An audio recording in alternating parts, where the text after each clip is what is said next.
Hello everyone, অসীমার কিচেনে আপনাদের সকলকেই স্বাগত। আজকে আমার নতুন রেসিপি হলো নারকেলের পুডিং। এই পুডিং শুধুমাত্র আমি নারকেল দিয়ে করিনি, এর ভেতরে আছে অরেঞ্জের ভরপুর স্বাদ। তাহলে আসুন দেখে নেওয়া যাক রেসিপিটা কিভাবে বানালাম আমি এই রেসিপি। ডেজার্টে হোক বা উপবাসের দিন আপনারা কিন্তু খুব কম সময়ের মধ্যেই এই রেসিপি বানিয়ে আপনারা ফ্রিজে রেখে ঠান্ডা করে সেটা কিন্তু খেতে পারেন। তাতে আপনাদের শরীরও ঠান্ডা হবে আর মনটাও কিন্তু জুড়িয়ে যাবে।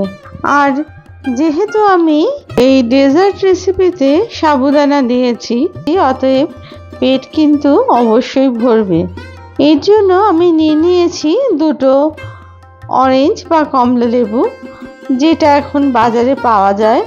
আপনারা যে কোনো ডিপার্টমেন্টাল স্টোরে এটা পেয়ে থাকবেন। প্রথমে আমি 150 গ্রাম মতো সাবুদানা নিয়েছি। এখানে একটু বড় দানা সাবুই আমি নিয়েছি। সেটাকে ভিজিয়ে রেখে দিলাম প্রথমে 1 ঘন্টা মতো। তারপরে কড়াইতে খানিকটা জল দিয়ে আমি সেদ্ধ বসিয়ে দিলাম এই সাবুদানাগুলোকে। মিনিট 10 থেকে 15 মিনিট এটাকে ভালো করে জাল দিয়ে সেদ্ধ করে নিলাম। তারপরে এর মধ্যে আমি দিয়ে দিলাম 1/2 চামচ মতো হলুদ রঙের ফুড কালার। এই ফুড কালারটা দিলাম শুধুমাত্র সুন্দর একটা রং হবে তার জন্য, আর তাতে পুডিংটা দেখতেও বেশ সুন্দর লাগবে সেই কারণে।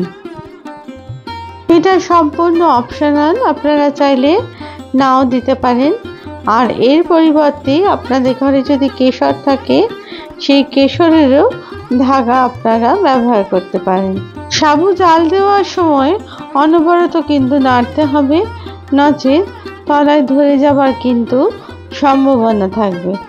সাবুটা জাল দিতে দিতে যখন দেখতে হবে সাবুর দানাগুলো বেশ বড় হয়ে গেছে আর সেদ্ধ হয়ে গেছে, সেই সময় একটা ছাঁকনির সাহায্যে এটাকে ছেঁকে নিতে হবে।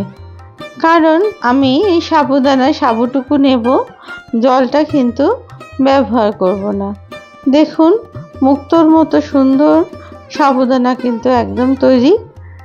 এরপরে আমি এখানে নিয়ে নিলাম 600 মিলিলিটার মতো নারকেলের দুধ।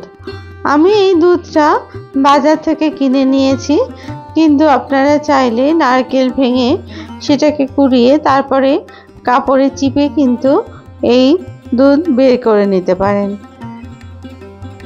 এরপরে আমি এর মধ্যে দিয়ে দিলাম 3 চামচ মতো চিনি।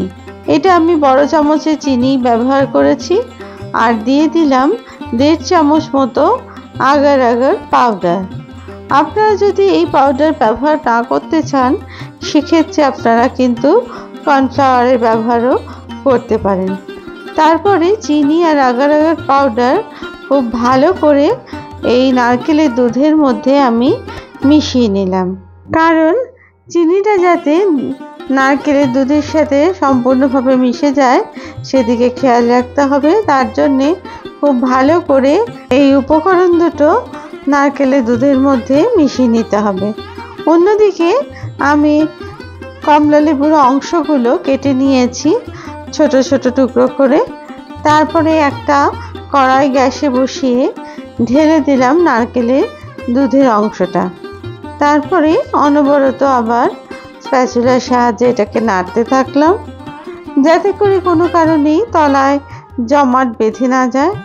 আর এটা কিন্তু খুব তাড়াতাড়ি জমাট বেঁধে যাওয়ার সম্ভাবনা থাকবে। এরপরে খানিকক্ষণ যখন একটু এটা নারকেলের দুধটা গরম হয়ে গেল, তখন এর মধ্যে আমি ঢেলে দিলাম আগে থেকে ছেঁকে রাখা যে সাবুদানাটা ছিল সেটা। এবার সেটাকে খুব ভালো করে নারকেলের দুধের মধ্যে মিশিয়ে দিতে হবে আর অনবরত কিন্তু এটা নাড়তে হবে যতক্ষণ না এই নারকেলের দুধ ভালোভাবে ফুটে যায়, ঠিক ততক্ষণ পর্যন্ত।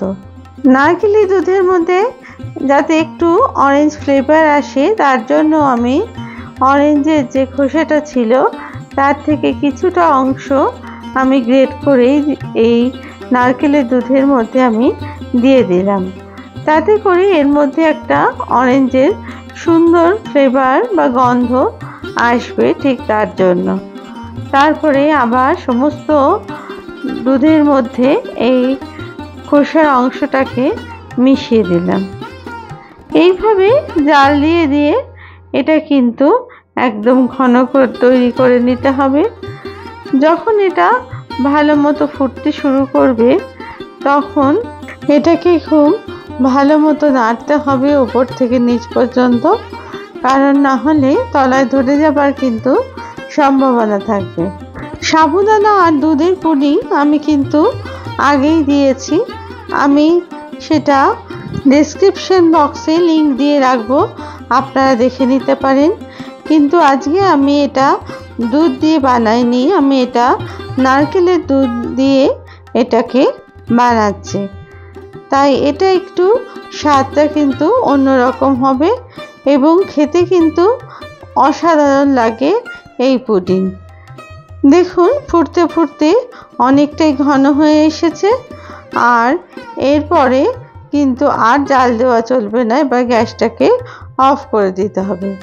অন্যদিকে আমি একটা কেক মোল্ড নিয়ে তার মধ্যে ঢেলে দিলাম এই তৈরি করে রাখা নারকেলের দুধের পুডিংয়ের অংশটাকে। এরপর দিয়ে দিলাম আমি এর মধ্যে অরেঞ্জের টুকরোগুলোকে। তারপরে একটা স্প্যাচুলা দিয়ে খুব ভালোভাবে এটাকে মিশিয়ে দিলাম। দেখতে হবে যেন এর উপরে কোনো বাবলস না হয়।